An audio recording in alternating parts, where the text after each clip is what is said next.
ya? Welcome to Happy Rails to ya. My name is Hobo Pap, and I've been riding the rails looking for an adventure to share with you. Boy, have I got a story for you today. Let me find a place to rest these weary bones.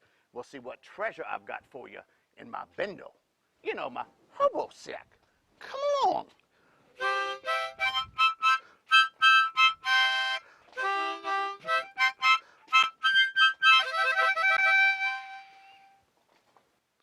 Welcome to Hobo Pap's Hobo Jungle. I hope you've had a good week. I know I've had a busy week riding the rails all across the country this week. Once again, looking for an adventure for you. Let's see what I've got in my bindle for you this week. All right, let's see here.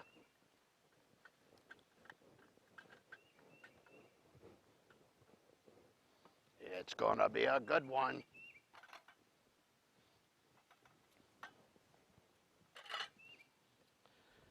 The Littlest Train is today's adventure.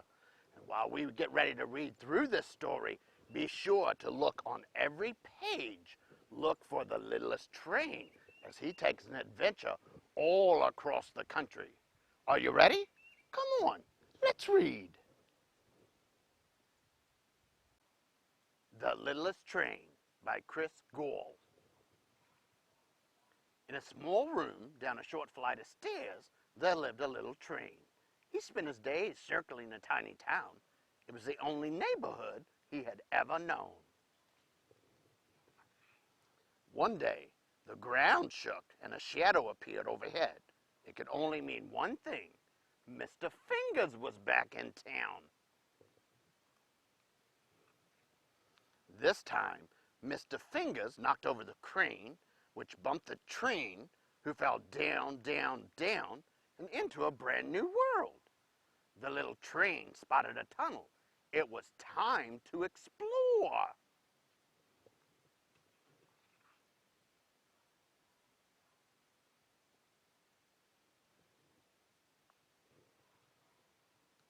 The world beyond seemed vast and strange until the little train spotted something familiar in the distance.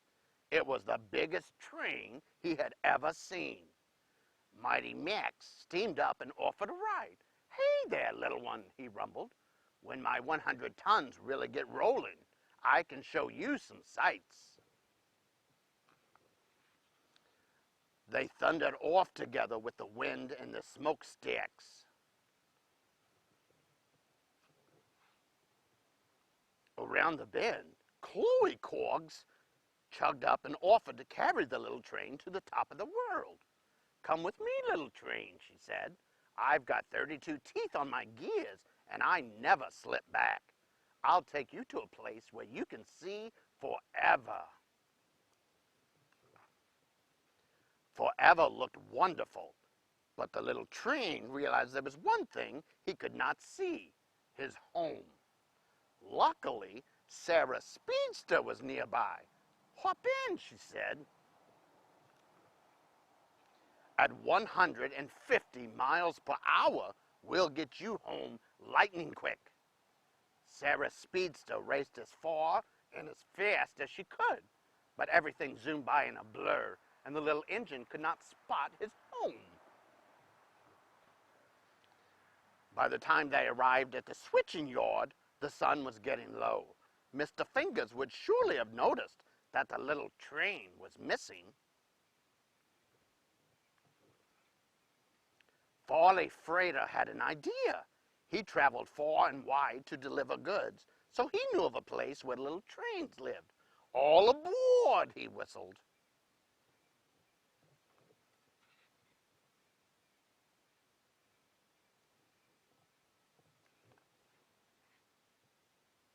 Finally, the little train did not feel so little anymore, but he had no tracks, no trees, and no table, and he missed his new friends.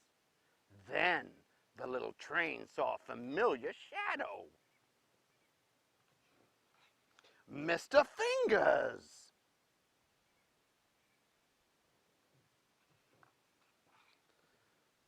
The little train was finally home. Mr. Fingers had been busy, and there was a brand new town to explore.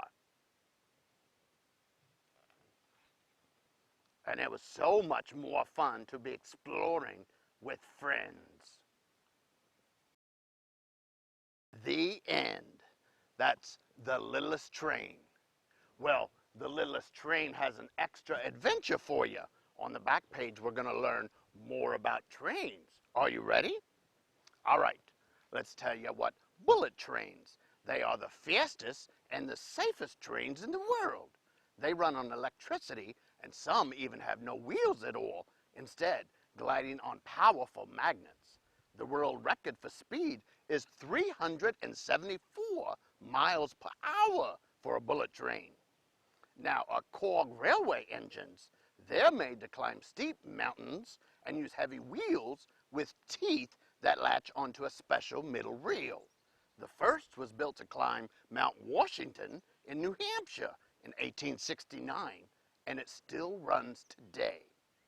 Now, commuter trains, they move millions of people from their homes to their jobs, to schools, and other places every day, which can save a great amount of gasoline and keeps cars from clogging the roads, you know.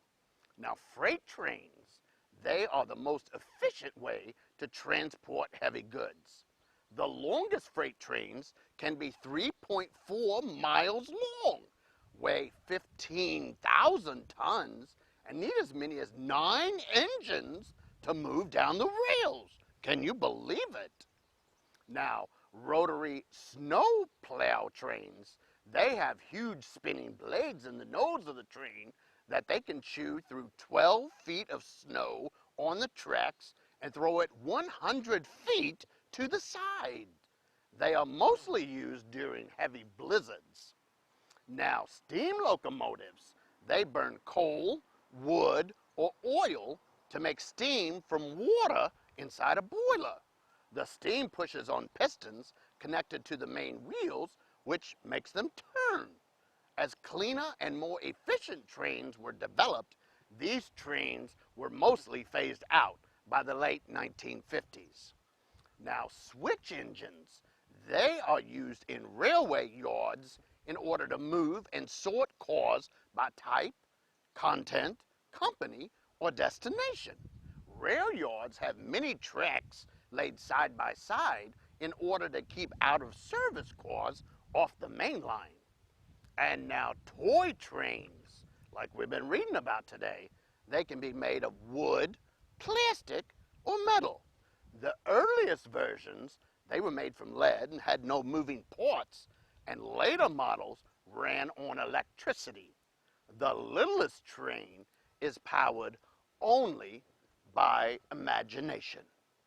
Well, I hope you enjoyed The Littlest Train, and you may want to rewind so you can be sure to look for The Littlest Train. He's on each and every page, so you got to see what his adventure was. Well, that's it for today. Until next time, so long. Thank you for joining me for today's adventure. I hope you enjoyed. Always remember, continue riding the rails of your imagination, as it will take you on an endless number of adventures around the world. Until next time, this is Hobo Pap saying so long as I go hop on a rattler in search of our next adventure. Happy reels to you.